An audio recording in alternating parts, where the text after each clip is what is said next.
자, 이번에 미국 경기 침체 원인, 그리고 이것이 침체냐 아니냐라는 진단을 둘러싸고 논란은 있습니다만은 하나 분명하게 확인된 것은 있습니다. 미국이 기침만 해도 한국은 중병에 걸린다는 겁니다. 제가 뉴스 브리핑의 5번 항목에 미국 경제를 아주 자주 다룬 이유, 그걸 다루면서 제가 이야기했습니다. 한국의 부동산 PF 등이 자체적으로 터지기까지는 정부의 지연적인 여러 도구들도 있고 해서 시간이 걸리겠지만 미국발로 한방 터지면 곧바로 한국이 무너져 버리는 사태가 올 수 있다. 그래서 내가 미국 경제 동향에 대해서 매우 민감하게 이야기하는 거다. 한국은 한국 경제의 문제보다 미국에서 시작된 경제적 충격이 한국에 그 몇 배의 충격을 줘서 한국 경제가 붕괴되는 상황을 만들 수 있다라고 이야기한 겁니다.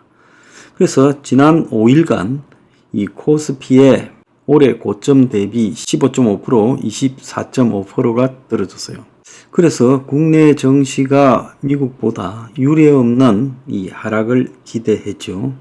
그래서 어제 3%대 상승률을 기록했지만은 이틀 동안, 금요일, 월요일 이틀 동안 12%가 넘게 하락했던 점을 고려하면 회복력이 크지 않다는 겁니다. 자, 코스피는 지난 7월 11일까지만 해도 종가 기준 2891.35포인트를 기록하면서 올해 고점이었는데 불과 한 달 만에 고점 대비 12.77%가 빠지면서 올해 최저 수준으로 복귀를 했어요. 그래서 화요일날 상승분을 빼면 15.5%가 떨어졌습니다. 코스닥도 마찬가지로 더 떨어졌죠. 그래서 미국에서 기치만 해도 한국이 중병이 걸리는 현상은 앞으로 계속 반복될 거라는 거예요. 자, 미국의 하락폭의 2배가 지금 한국에 일어나고 있다. 그래서 우리가 굉장히 취약한 체제다. 경제가 외부의 이 충격에 견디지 못하고 파장이 훨씬 커지는 그런 상황에 한국 경제가 놓여 있다. 그래서 앞으로 미국발 이런 쓰나미가 자주 밀려올 건데, 자, 그때마다 이런 충격을 겪는 것은 한국 경제에 큰 데미지를 입힐 것이다. 이렇게 지금 이야기가 나오고 있습니다. 그래서 정시가 투기판인 게 이런 식으로 폭락했다가 또 폭등하는 식의 널뛰기를 하고 있는데, 문제는 널뛰기 방향이 우상향이 아니라 우하향으로 가고 있다는 겁니다. 자, 미국의 이번에 이 침체 공포를 놓고 경기 침체라고 단정하기는 이르다고 연준은 이야기를 하고 있고, 아시아 증시가 과도하게 반응한 것이다. 우리 정부도 그렇게 말하고 있어요. 그런데 미국의 이 연준 관계자들은 이 사태에 대해서 경기 침체 가능성이 아니라 미국의 지표에서 일부 경고등이 나오고 있지만 미국 경제가 안정적인 수준에서 성장세를 지속하고 있다라고 말하고 있어요.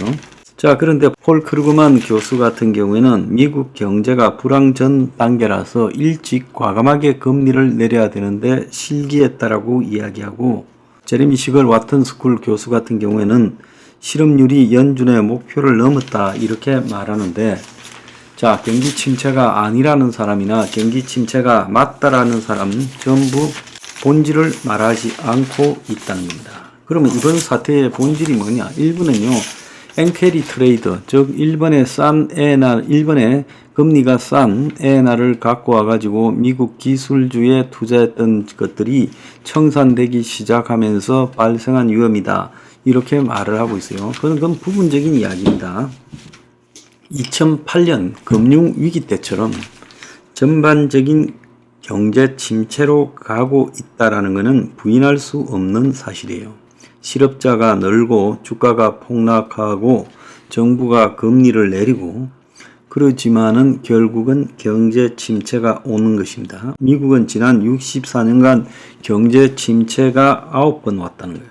코로나 빼면 8년에 한 번꼴로 경기 침체가 왔고 실업률이 10%가 넘는 대형 금융위기급 침체도 2차례 있었어요. 그것은 연준이 기준금리를 21%나 올렸던 80년대 초반의 불황과 또 부동산 버블이 터지면서 생겼던 2008년 금융위기 때라는 거예요. 경기 침체가 일어나기 전에 급격한 금리 인상이 있었다는 점은 두 개가 동일해요. 자, 그래서 80년대 초반에는 21%까지 올렸는데도 불구하고 지금 경제 물가 상승이 지속되고 있었어요. 자, 금융위기 직전에는 거품이 너무 커졌어요. 부동산 시장 등에서요.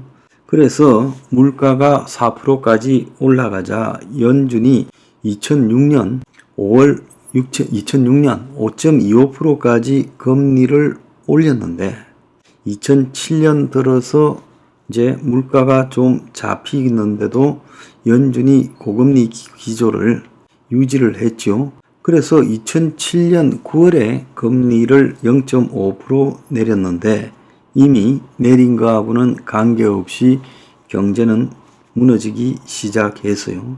그래서 그때 연준이 금리를 내리고 난 뒤 1년 뒤에 2008년 9월에 리먼 브라더스 사태가 터지면서 금융위기가 시작됐다는 거예요. 그래서 비슷한 부분으로 보면 지금은 2008년 금융위기 때보다 금리가 낮지요. 그때는 5.25였는데 지금은 5.5예요. 그래서 9월 달에 0.5%를 금리를 내리면 1년 뒤쯤 2025년 9월쯤에 한 방이 터진다. 이렇게 볼 수도 있는 거예요. 그래서 미국 연준이라는 기구가 이런 데에 대해서 잘 대처했던 것보다는 올리는 타이밍은 늦었고 또 내리는 타이밍도 늦었다는 거예요. 그래서 금리를 올리고 내리는 타이밍에 대해서 연준이 그만큼 모르고 있다는 것은 미국 연준이 경제를 제대로 읽을 능력이 없다라는 게 입증이 된 거죠. 자, 이번에 위기의 가장 큰 본질은 AI 버블론입니다. 왜 AI 버블론이냐? 천문학적인 투자에 비해서 수익이 너무 미미했고, 자, 미국의 그 샌프란시스코 옆에 실리콘밸리에는 벌써 파티가 끝났고 먹고 다 튀었다.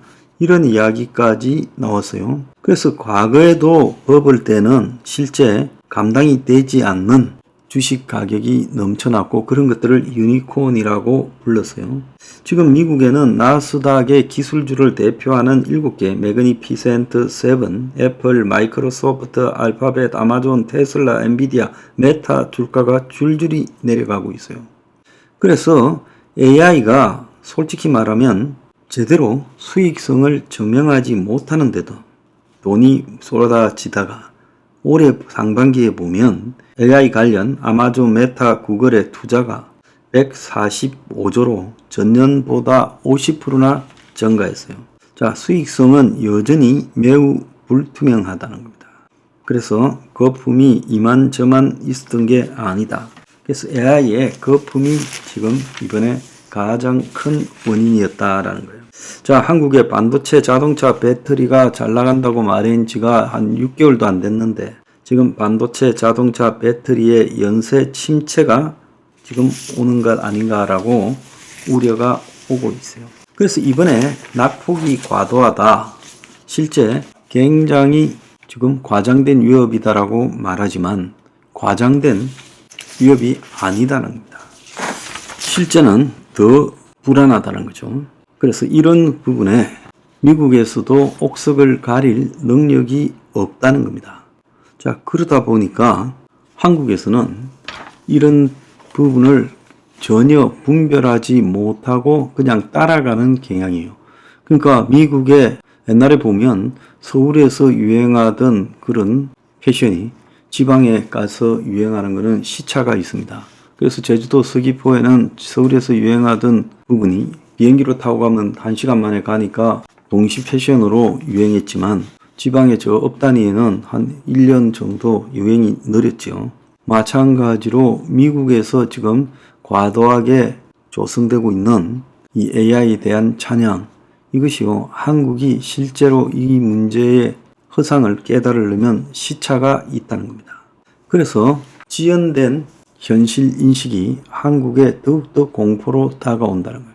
이번에 보면 미국에서 다 팔기 시작하니까 한국이 놀래서 다 파는, 그러니까 따라하기가 지금 유행하고 있는 거예요.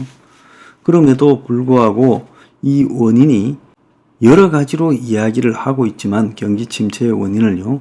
지금 단기적으로 제일 큰 것은 AI 거품론이고, 그리고 기본적으로 미국 경제가 금융위기 이후에 15년 이상 경기 침체를 걸어왔고, 그 경기 침체가 양적 완화라는 이름의 달러 살포에 의해서 뒤덮여 있었고, 그 후유증이 결국은 인플레이션으로 나타났고 자산 거품을 이루었는데, 그것이 이제 두 개가 꺼져가면서 결국은 위기의 본질이 드러나고 있다는 거예요. 그래서 경기 침체가 오래됐음에도 불구하고 경기 침체를 돌파할 본질적인 경제 수단을 쓰지 못한 채 돈으로 덮어오다가 거품만 키우고 이제 거품이 꺼지는 거다. 그래서 두 가지, 거품과 AI, 이 두 가지가 지금 제일 중요한데, 한국 부동산은 이 속에서 거품이 잔뜩 끼었죠. 주식은 그래도 따라서 동조 현상이라도 보이지만은 한국의 부동산은 지금 난리가 났어요. 자, 이 한국 부동산은 어떻게 됐냐? 제가 볼 때 좀 시차를 두고 완전히 망가질 거라고 봅니다.